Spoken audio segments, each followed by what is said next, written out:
Saudações, conspiradores, iniciando mais um programa Realidade Fantástica e hoje falando de karma e reencarnação no islamismo esotérico.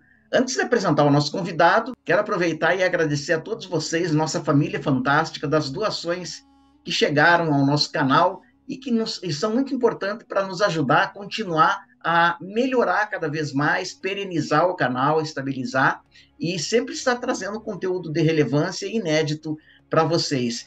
Uma outra forma que você tem de ajudar, eu gostaria de ressaltar, é adquirindo os nossos produtos. Você vai ali na Academia Realidade Fantástica, cujo link está na descrição desse vídeo, e conhece todos os nossos cursos, o nosso livro, o portal Realidade Fantástica, nossa escola online de esoterismo. Você pode estudar conosco, seja pelo computador, pelo celular. Já temos mais de quase 100 aulas gravadas. É uma forma também de você colaborar. Então você vai ali na Academia Realidade Fantástica e fica conhecedor, né, de todo esse material que nós estamos disponibilizando aí para os nossos amigos e para aqueles que curtem o trabalho do canal Realidade Fantástica. Bom, hoje nós vamos falar com uma pessoa muito querida que já esteve aqui no canal, que é o Oswaldo Pondé, que vai falar de esoterismo islâmico, karma e reencarnação. O Pondé é pesquisador, escritor, palestrante, editor, teosofista, pesquisador místico, enfim, ele tem uma série de atributos e com certeza vai enriquecer bastante o nosso programa. Então vamos falar com ele, o nosso ilustre convidado de hoje, Oswaldo Pondé. Tudo bem com você, querido? Tudo bem, Jamil. Assalamu alaikum. A paz Wa esteja com alaikum você. salam. Uma saudação árabe para começar, né? Curiosamente, a saudação árabe Assalamu alaikum, né? Lembra também a saudação judaica, né? Salam, Shalom e não sei por que mistérios linguísticos lembra o Shanti do hindu, né? Parece que tudo Interessante. começa com S ou a É letra verdade. equivalente, É né? verdade, a primeira vez que eu vejo alguém fazer essa conexão, nunca tinha prestado atenção nisso. Pois Interessante. é. Mas, É. Condé, que bom que você está aqui novamente. Você nos deu uma entrevista maravilhosa falando sobre as ligações de Helena Blavatsky com o sufismo, inclusive já de cara, pessoal, antes de entrar no assunto da nossa entrevista de hoje, quero reforçar o livro do Oswaldo Pondé, que está sensacional, eu já recebi, Helena Blavatsky, está aparecendo aí para vocês, Teosofia e Sufismo, uma pesquisa de escola, realmente quase é um livro pioneiro, para mim é um livro pioneiro e uma pesquisa maravilhosa, profunda, acho que revelando um aspecto de Blavatsky, quando é que eu, pelo menos, na literatura conhecida, nunca vi. Então, quero já começar te parabenizando pela pesquisa, pelo livro, e falando para o pessoal aqui do Realidade Fantástica que a nossa família fantástica tem desconto na aquisição do livro, tá? A gente já vai falar como, fica conosco. E daí, Rondé, deu muito trabalho fazer o livro? Então foi uma pesquisa, né? Eu saí garimpando, né, as informações muito esparsas sobre os contatos de Blavatsky com o mundo árabe, persa, né?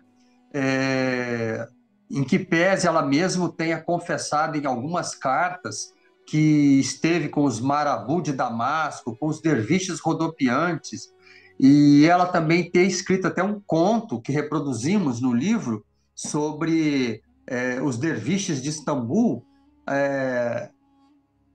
devido ao enfoque principalmente indo-budista da sua obra, da doutrina secreta e de outras de suas obras, esse lado sufi-islâmico ficou em segundo plano, vamos dizer assim. Mas a nossa pesquisa mostrou que isso teve importância no pensamento da Blavatsky, né? E também demonstrou que ela tinha um profundo conhecimento do assunto.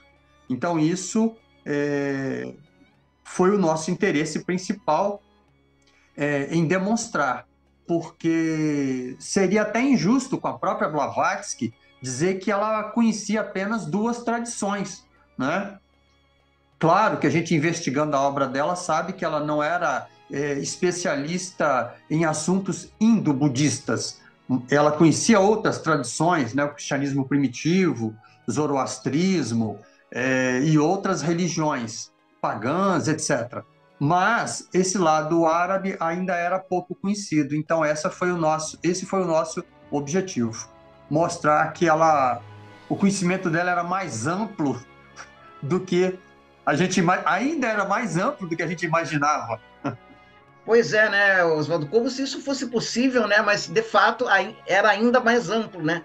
Eu fiquei É verdade. fascinado com o livro, a forma como você escreve, a pesquisa como é quase que uma arqueologia literária que você vai fazendo, né? Você vai trazendo fatos realmente insólitos, inéditos, fascinantes. Parabéns. E você fica grudado aí porque você vai saber como comprar o livro com desconto.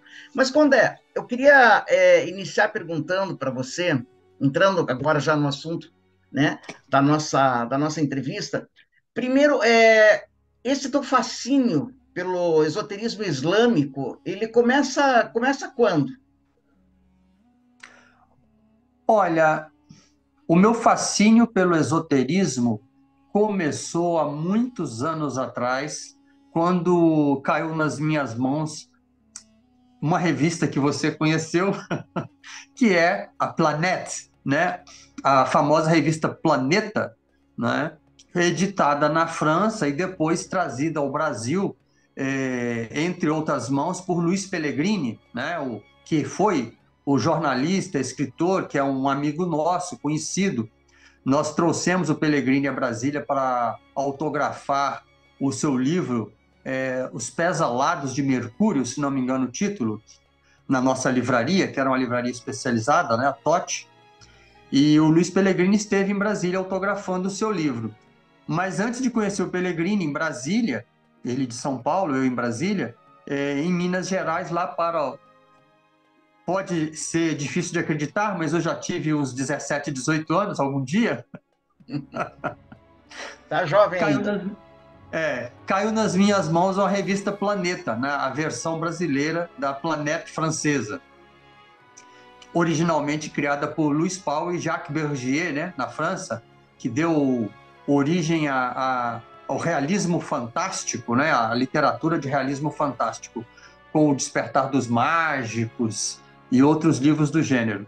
Então, essa revista caiu nas minhas mãos e ali tinha uma série de endereços para que a pessoa pudesse escrever e receber folhetos, contatos. Não existia a mídia digital, né?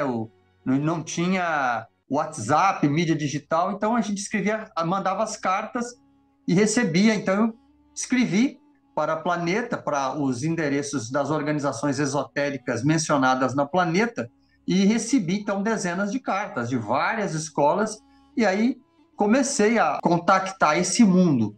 Além disso, talvez o primeiro livro que eu tenha lido, vale aí, de certa forma, uma revelação um tanto quanto juvenil e pessoal, foi um livro chamado Tantra, o Yoga do Sexo. Talvez eu tivesse naquela época procurando informações sobre o assunto. Claro, claro. Lá para os 17 anos, né? Procurando informação sobre um assunto e acabei descobrindo outro. Acabei descobrindo o yoga, né? E o livro foi traduzido pelo inesquecível, né? E grande estudioso brasileiro Murilo Nunes de Azevedo, que foi presidente da Sociedade Teosófica. E aí, através daquele livro, eu comecei a descobrir esse lado esotérico, né? Relacionado ao yoga, né? Ao tantra, ao yoga. E o livro, como todo livro, remete a consultas bibliográficas. E aí, então, aquelas consultas bibliográficas, juntamente com as informações iniciadas pela Planeta, o casamento dessas informações me encaminharam para este ramo, vamos dizer assim, da filosofia, né? Que é o lado esotérico que todas as religiões sérias possuem, né? O judaísmo com a Kabbalah, com a tradição da Kabbalah, o cristianismo com os gnósticos, né, dos primeiros séculos, e o Islã com o sufismo, né? É bem verdade que no início eu estava mais interessado em budismo e hinduísmo, mas o hinduísmo é uma religião que não permite conversão, né? Você, em princípio, tem que estar dentro de uma das castas, né? Você tem que estar dentro de uma das castas para fazer parte do hinduísmo, vamos dizer assim. né, do hinduísmo moderno, pelo menos. E isso não é possível, né? Assim como os drusos, né, não tem conversão para a religião drusa. Ou você nasce druso, ou você não é druso, e não tem conversão. E no hinduísmo, a mesma coisa. Existem, naturalmente, ramos daquilo que é chamado de hinduísmo moderno, como o Hare Krishna, por exemplo, que tem conversão, é permitido conversão. E você pode praticar yoga, por exemplo, independentemente de onde você nasceu. Mas você não pode virar Brahmani, não tem como virar Brahmani, não tem como virar Kshatriya, né? Ou você nasce na casta ou não. E aí, na época, eu fiz a opção pelo budismo, que é o que tinha mais próximo, né? Então, eu me converti ao budismo dentro da Sociedade Teosófica. Eu conheci uma pessoa do Uruguai, muito famoso em Brasília, que era o professor Mário Dobal, e ele tinha recebido iniciação no budismo na Índia, numa escola Theravada, numa escola do budismo do Sul. E aí eu fiz a conversão para o budismo, no qual eu militei, vamos dizer assim, há muitos anos.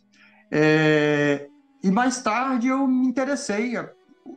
Rumi, os poetas, né? Saad Shiraz, Rumi, Farid Attar, da linguagem dos pássaros, né? Esses grandes poetas sufis, eles mexem com a gente, né? A linguagem é uma linguagem muito poderosa, né? E eu fiz também numa determinada ocasião um workshop com uma prática de respiração, né? E aí nessa prática eu fui apresentado ao Qawwali, que é a música sufi do Paquistão e da Índia. E aí então eu comecei a migrar para o sufismo, né? Que maravilha!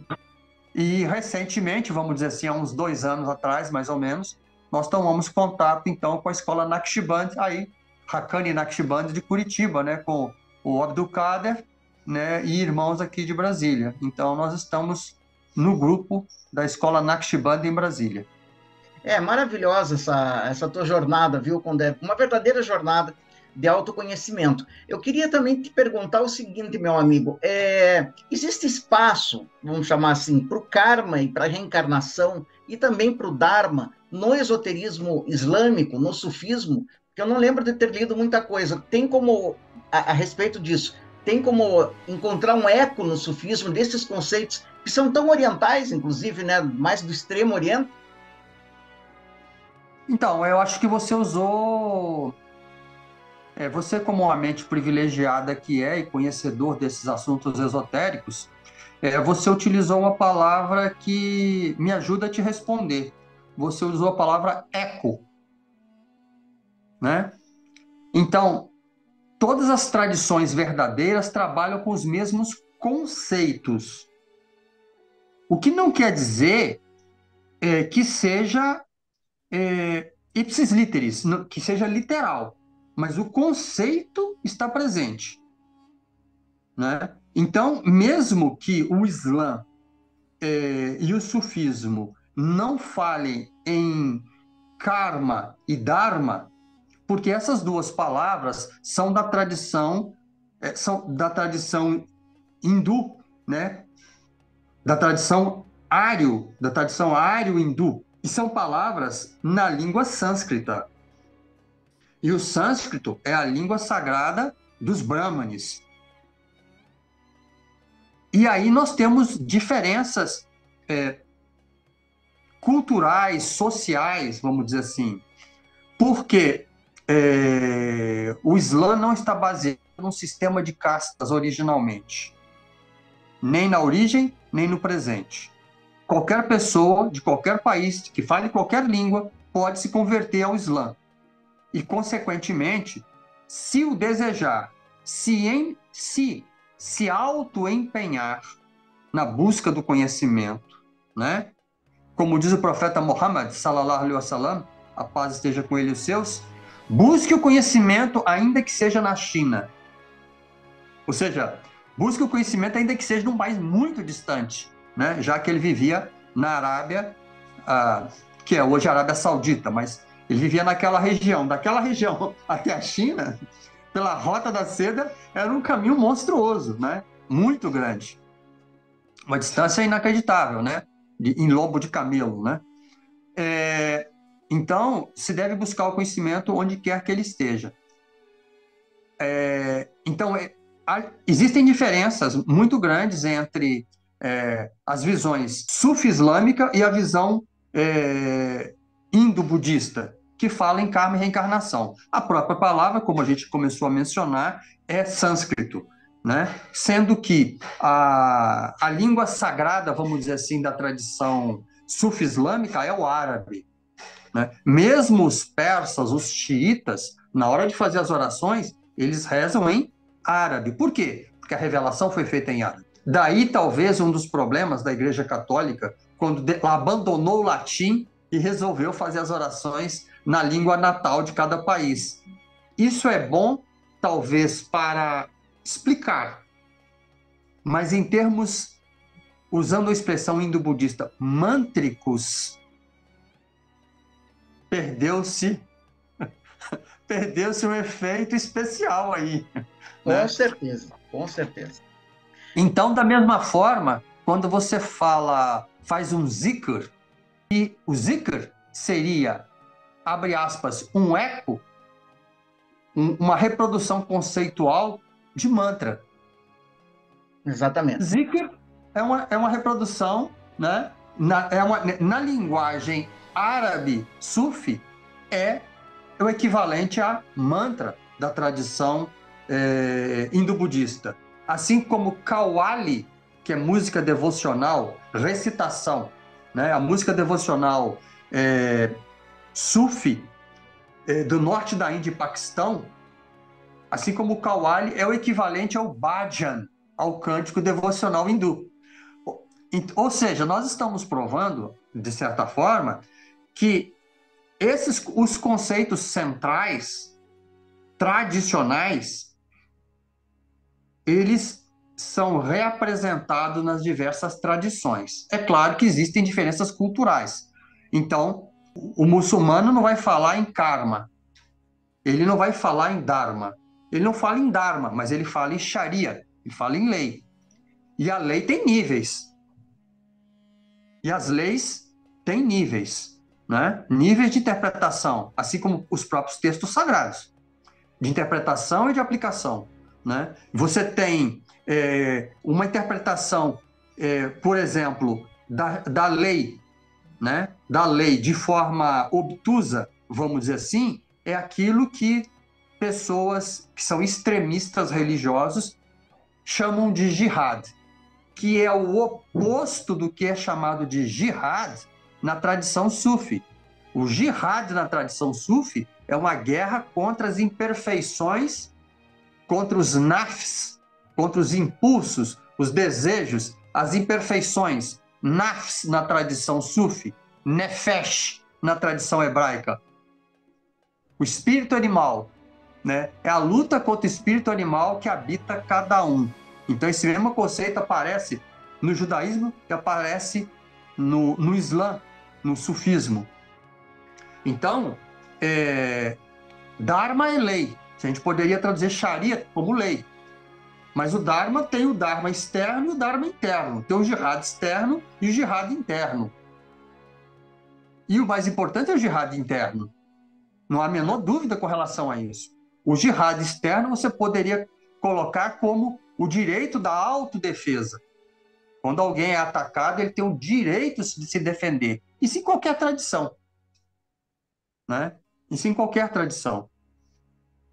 Agora, daí a pessoa atacar gratuitamente é outra coisa, já é violência gratuita, é uma outra história. Com relação ao karma, né? O que é karma? Karma é ação e reação. Karma, grosseiramente, nós poderíamos trazer como ação e reação. Se a gente for trazer isso para uma linguagem cristã, você tem a parábola do semeador. Né? Aquele que semeou em terreno fértil, cuidou, adubou, tirou as ervas daninhas, aguou, tomou conta, como diz aquela mulher que manda em mim, a minha esposa. Quem ama, cuida. Exato, com certeza. Quem ama, cuida. Então, se você ama a sua plantação, você cuida dela. E se você semeia abacaxi, você não vai colher maçã. E vice-versa. Então, nesse sentido, karma é ação e reação. O que você planta, você colhe. Ora, qual é a tradição, inclusive islâmica, que diz que se você fizer coisas ruins, você vai colher coisas boas? Não existe isso, né? Então, essencialmente, o conceito existe essencialmente no Islã e no sufismo. O conceito de karma e o conceito de dharma existe no Islã e no sufismo. O conceito, não os nomes. Porque o karma e dharma são nomes em sânscrito aplicados dentro da tradição indo-budista. Mas os conceitos estão presentes, né? O que semeares, isto mesmo colherás. Há uma palavra atribuída ao profeta Muhammad, sallallahu alaihi wasallam, que diz assim: ninguém será um verdadeiro crente se não desejar ao próximo o que deseja para si mesmo. É a regra de ouro, né? Que aparece no confucionismo, no judaísmo, né? No cristianismo, no islã, no budismo, em todas as tradições, né? Então, isso é uma aplicação, de certa forma, de karma e dharma, né? É fantástica essa tua explicação, essas relações que você vai fazendo, vai ficando claro para a gente, né? Que, sem dúvida, há um eco, né? Agora, quando é a leitura que um sufi, por exemplo, iniciado, faz do Alcorão, ela é a mesma do muçulmano tradicional, que não é sufi, ou comporta diferenças, aprofundamentos, chaves, quem sabe, simbólicas? Eu acho que existem níveis de interpretação. Os rabinos, aí falando da tradição judaica, falam em 4 níveis de interpretação, né? Um nível literal, um nível moral, um nível simbólico, alegórico e um nível esotérico.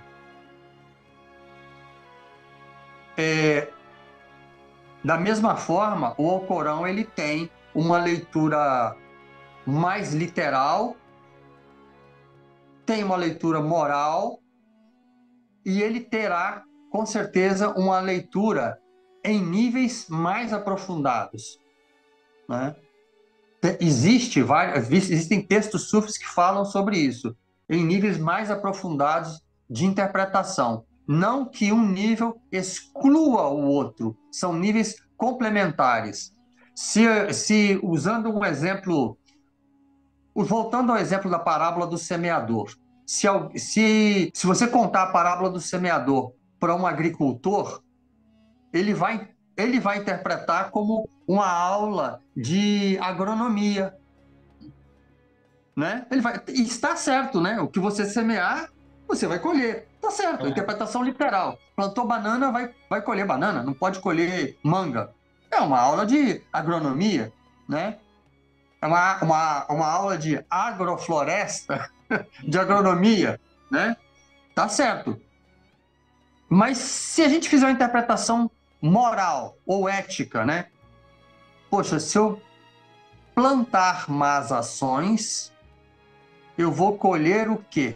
Boas ações? Não. Eu vou colher represálias, né? Aí vai ser aplicada o famoso olho por olho, dente por dente, né?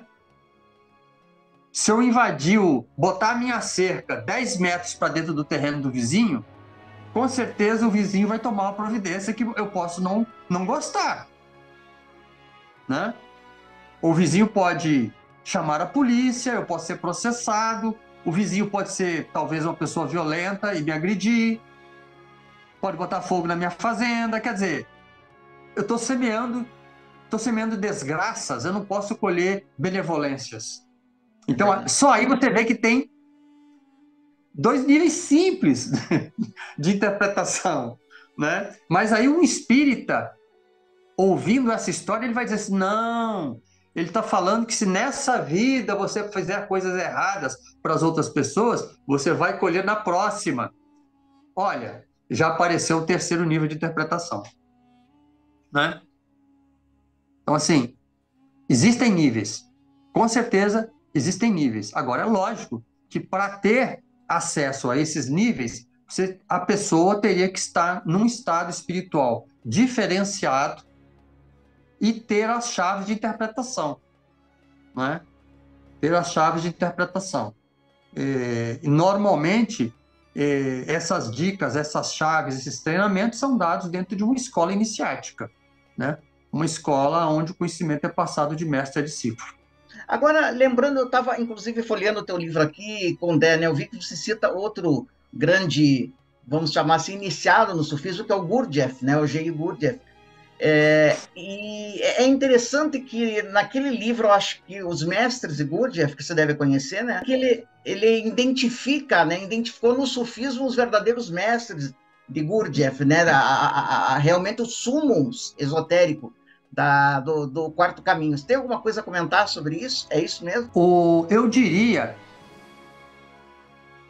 apesar de que eu não frequentei a escola do quarto caminho, mas eu li muitos livros do John Bennett, que para mim é um dos meus autores favoritos, assim, nessa linhagem, né?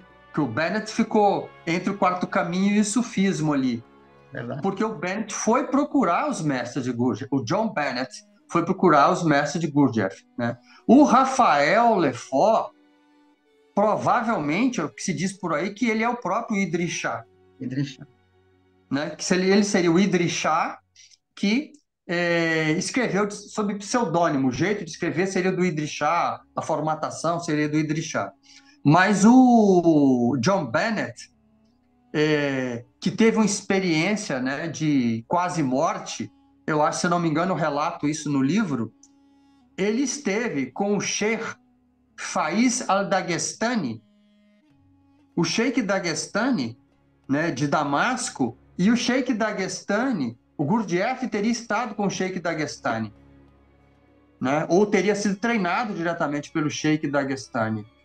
E o John Bennett depois conheceu o Sheikh Dagestani e diz que viu o Sheikh Dagestani fazer algumas coisas, executar prodígios que ele não detalhou, talvez até por uma questão de descrição, que ele só tinha visto com o Gurdjieff.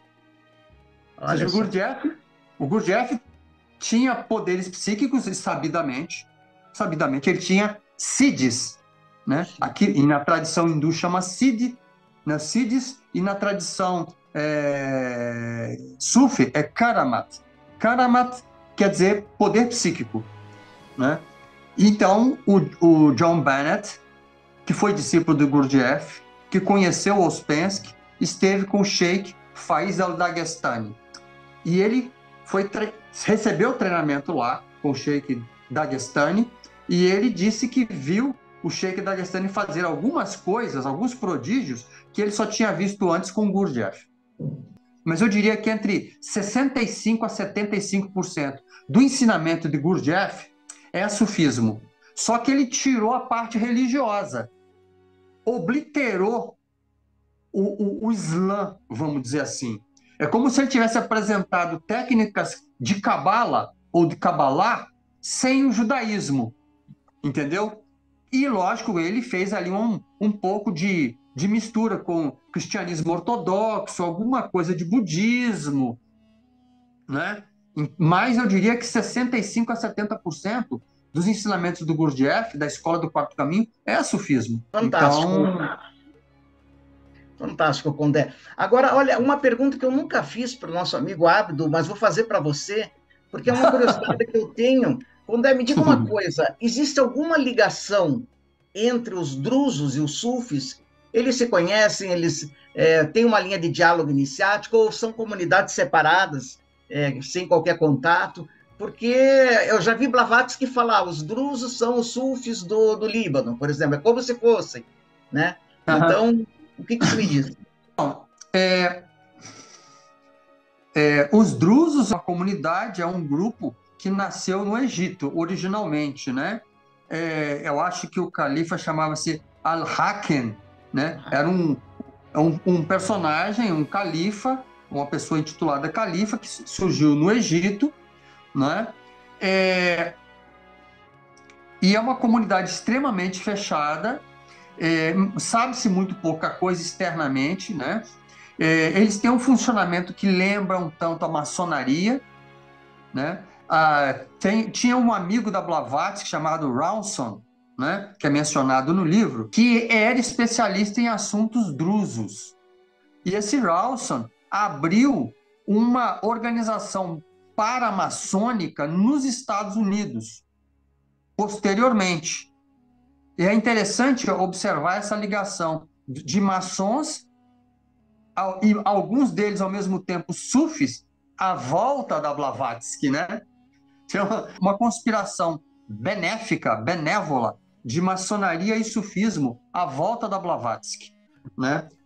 Eu não tenho informação, se os drusos teriam uma ligação com os sufis. Eu realmente não tenho essa ligação, mas a visão que transparece é que eles têm uma interpretação esotérica particular, vamos dizer assim, do Islã, né? Os muçulmanos mais ortodoxos não consideram os drusos como muçulmanos, né? Agora, de qualquer forma, é um grupo mais interno, mais fechado, e se é um grupo interno e fechado, dá a entender que existe um esoterismo por detrás. Quais são os pontos de contato com os sufis? Eu não poderia dizer, porque precisaria de mais conhecimento específico sobre os drusos. Como é uma comunidade extremamente fechada e não admite conversão, fica difícil dar essa opinião, né? Com certeza, eu lembro de que alguém falou para Blavatsky, não sei se foi o Rawson, que falou, ela me fala de coisas dos drusos que aparentemente só os iniciados poderiam conhecer. Quer dizer, de onde que ela está tirando esse conhecimento, né? O Rawson realmente disse isso, né? Porque ele era estudioso do assunto e aí, de repente, aparece uma mulher, uma russa, que começa a falar de assuntos drusos com a tal profundidade. Mas ela não foi iniciada nos drusos. Como é que pode? Que a gente saiba, né? Com certeza. Condé, bom, vamos falar do teu livro, Helena Blavatsky, Teosofia e Sufismo. Você apresentou para nós, quem não viu, pessoal, estou subindo o card aí, a entrevista sensacional que o Oswaldo nos deu sobre esse tema. Ainda não tinha saído o livro, agora saiu o livro, né? Sim. E quantos anos para você gestar esse livro, hein, Condé? Porque a pesquisa aqui é muito robusta, né? Eu diria que seriam uns 4 a 5 anos de trabalho de pesquisa, de dados e fragmentos que foram se somando e informações que vão chegando às nossas mãos. Começou com o livro do Bennett, né? Os Mestres de Sabedoria, aquele de capa branca da editora Pensamento, onde ele fala nos Khwajagan, nos Mestres de Sabedoria persa, né? Exatamente a expressão usada pela Blavatsky, os Mestres de Sabedoria, né? Então ela chama os mestres, né, da grande fraternidade de quê? Ela chama eles de os lamas? Não. Né? Ela chama eles de os sadhus? Não. Ela chama de mestre de sabedoria, Mahatmas ou mestre de sabedoria, né? E aí ela estabelece uma hierarquia, né? A fraternidade branca ou a grande fraternidade branca ou a fraternidade branca. E os sufis chamam de hierarquia branca.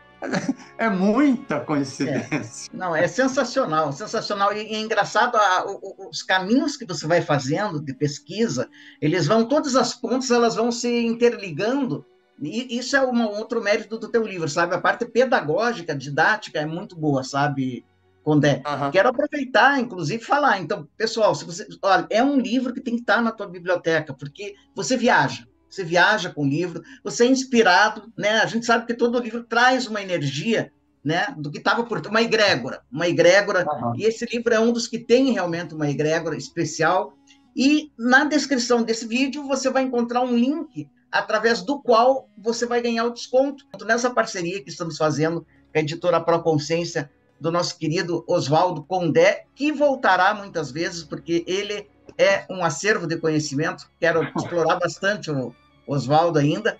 E para a gente encerrar, Oswaldo, teve alguma coisa na pesquisa do livro que surpreendeu a você mesmo, que já é afeito ao assunto, que você chegou assim e falou, putz, isso eu realmente ficou espantado? Sempre me causa espanto a profundidade do conhecimento que ela tinha dos assuntos que ela abordava. Hoje em dia as pessoas escrevem, falam, até agora, e agora com a ajuda de inteligência artificial, né? sobre coisas que ela não tem a menor ideia, né? Então, e a gente fica... Tem pessoas por aí escrevendo livros com a ajuda de inteligência artificial e a gente não sabe mais até onde vai a inteligência artificial e a burrescência natural. Falou bem, Condé, falou bem, é isso mesmo. Querido, eu quero te agradecer por mais essa entrevista, mais essa aula aqui no Realidade Fantástica. Já pense no próximo tema para a gente abordar, que você gostaria de abordar aqui no canal, porque a tua primeira entrevista deu uma boa repercussão, eu recebi muitos elogios, né, a você da entrevista, e muitos falaram exatamente aquilo que você falou, puxa, eu já sabia que a Blavatsky era especial, mas não sabia que era tanto assim, né, quer dizer, até nisso até isso ela dominava, né, até sufismo, etc. Então, realmente, foi excelente. Eu gostaria, então, finalizando, né, de agradecer mais uma vez o seu convite, e para essa charla, para essa conversa, mas também uma das coisas que deve ficar claro é que o entrevistador que não faz perguntas pertinentes não consegue uma boa entrevista. Então, se você não estivesse aí desse lado, fazendo perguntas e observações pontuais, inteligentes, a entrevista não teria o mesmo brilho, hipótese alguma, né? A entrevista se deve também ao entrevistador, claro. E provavelmente nós temos... o meu projeto é lançar 2 livros por ano, junto com a editora Proconsciência. Provavelmente nós vamos confirmar isso num futuro, talvez daqui 2, 3 meses a gente confirme isso. Nosso próximo livro deverá ser baseado na mitologia que está na Bíblia. Aí nós vamos discutir outros assuntos, né? Epopeia de Gilgamesh e assuntos correlatos, né? Como os mitos vieram parar, os mitos sumerianos, acadianos, egípcios, babilônicos vieram parar na Bíblia. É um outro assunto também fascinante. Fascinante. Vou ficar esperando ansioso aqui, quem sabe para dar em primeira mão, né? Aí Prometido. Tá prometido, então tá confirmado. Meu querido Condé, saúde e paz para você, viu? E obrigado. Esperamos nos encontrar aí no futuro próximo. E a todos vocês que nos acompanharam até aqui, não se esqueça de se inscrever no canal, acionar o joinha, escreve aí o que você achou da entrevista, se teve já alguma experiência com sufis, com sufismo, já leu alguma coisa, a gente gosta de saber. Não esquece de conhecer o livro do Condé, a descrição está na descrição do vídeo, como você pode adquiri-lo, lembrando sempre que o mistério está entre nós. Até o nosso próximo encontro.